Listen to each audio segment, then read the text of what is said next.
Alors, le Grand Paris Express, c'est évidemment un système de transport extrêmement performant, mais au-delà de ça, ça constituera un véritable squelette et une charpente pour le développement urbain du Grand Paris. En particulier, les 68 gares qui seront réalisées vont être vraiment un point central du développement à la fois de nouveaux pôles économiques et évidemment d'immobilier. Je rappelle que l'un des enjeux, c'est effectivement par rapport à la politique des RER des années 70, de ne pas créer de nouvelles zones urbaines, parfois à 50 ou 60 km du centre-ville, mais au contraire de favoriser soit la reconversion de certaines friches, soit de favoriser une certaine densification à proximité du centre de la métropole.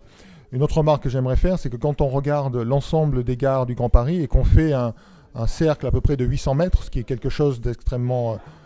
petit, c'est largement la distance à l'intérieur de laquelle on se déplace à pied, eh bien on arrive à une surface qui est comparable, voire supérieure à celle de Paris Intramuros. Et donc ça signifie que le réseau du Grand Paris est en train de fabriquer un potentiel de développement urbain équivalent à la surface de Paris.